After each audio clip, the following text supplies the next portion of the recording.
ಸರ್ಕಾರದ ಮೇಲೆ ಏನೇ ಆರೋಪಗಳಿದ್ದರೆ ಮಾಡಿ, ತಪ್ಪುಗಳಿದ್ದರೆ ಮಾಡಿ, ಆದರೆ ಪದಪ್ರಯೋಗ ಮಾಡುವಾಗ ಭಾಳ ಎಚ್ಚರಿಕೆಯಿಂದ ಮಾಡ್ತಕ್ಕಂಥದ್ದನ್ನು ಮಾಡಿ. ಯಾರು ಕೂಡ ಪದಪ್ರಯೋಗವನ್ನು ಎಚ್ಚರ ತಪ್ಪಿ ಮಾಡೋಕ್ಕೆ ಹೋಗಬಾರ್ದು. ಅಶ್ವಥ್ ನಾರಾಯಣ್ಗೆ ಸ್ವಲ್ಪ ಗಂಟ್ಲು ಜಾಸ್ತಿ ಇದೆ, ನಮಗೂ ಮೊದಲೆಲ್ಲ ಇತ್ತು, ಈಗ ಕಡಿಮೆ ಆಗಿದೆ ಸ್ವಲ್ಪ.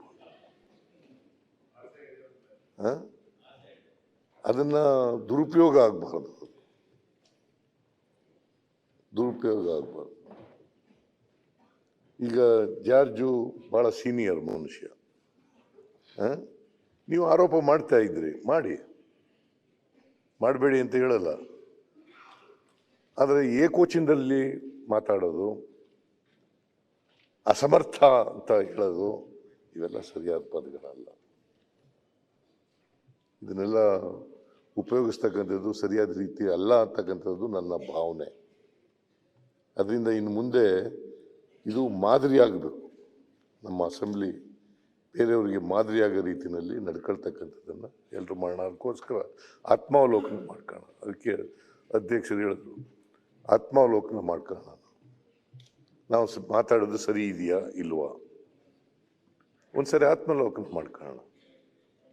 ಈಗ ನಿನ್ನೆ ಅಶೋಕ್ ಅವರು, ವಿರೋಧ ಪಕ್ಷದ ನಾಯಕರು, ನಮ್ಮ ಸರ್ಕಾರದ ಮೇಲೆ ಅನೇಕ ಪದಗಳನ್ನ ಉಪಯೋಗಿಸಿದ್ರು. ಎಲ್ಲೂ ಕೂಡ ಅನ್ಪಾರ್ಲಿಮೆಂಟ್ರಿ ಉಪಯೋಗಿಸ್ತಕ್ಕಂಥ ಕೆಲಸ ಮಾಡೋಕ್ಕೆ ಹೋಗಲಿಲ್ಲ. ನಾನು ಅದಕ್ಕೆ ಕೂತ್ಕೊಂಡು ಕೇಳಿದೆ ಕೊನೆಯವರೆಗೂ ಕೂಡ ಭಾಷಣ.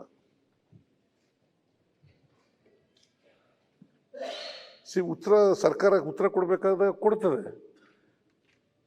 ಯಾವುದನ್ನು ರಿಬಟ್ ಮಾಡಬೇಕು, ಯಾವುದನ್ನು ಒಪ್ಕೋಬೇಕು, ಯಾವುದನ್ನು ಒಪ್ಕೋಬಾರದು, ಮತ್ತು ಸತ್ಯ ಏನು ಅಂತಕ್ಕಂಥದ್ದು ಹೇಳ್ತಕ್ಕಂಥ ಕೆಲಸ ಮಾಡ್ತಕ್ಕಂಥದ್ದೇ ಸರ್ಕಾರ.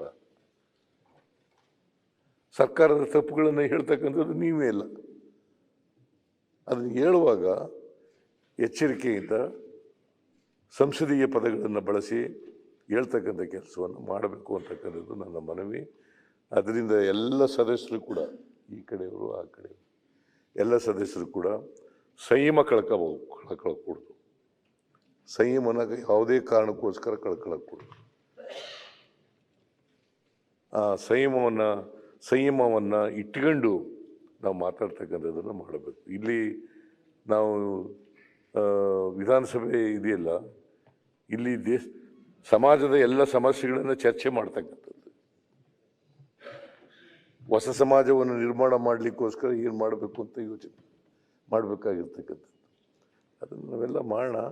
ಅದರಿಂದ ಭಾಳ ಒಳ್ಳೆಯ ಪದ ಉಪಯೋಗಿಸಿದ್ರಿ, ಆತ್ಮಾವಲೋಕನ, ಆತ್ಮವಿಮರ್ಶೆ.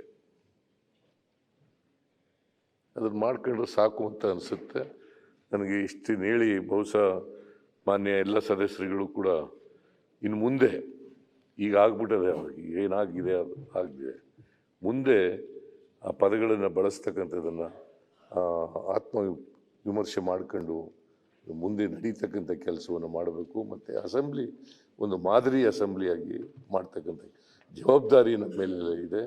ಆ ಜವಾಬ್ದಾರಿಯನ್ನು ಸರಿಯಾದ ಮಾರ್ಗದಲ್ಲಿ ಉಪಯೋಗಿಸೋಣ ಅಂತೇಳಿ ನಿಮಗೆ ಓದಿಸಿ ನನ್ನ ಮಾತು ಮುಗಿಸ್ತೇನೆ.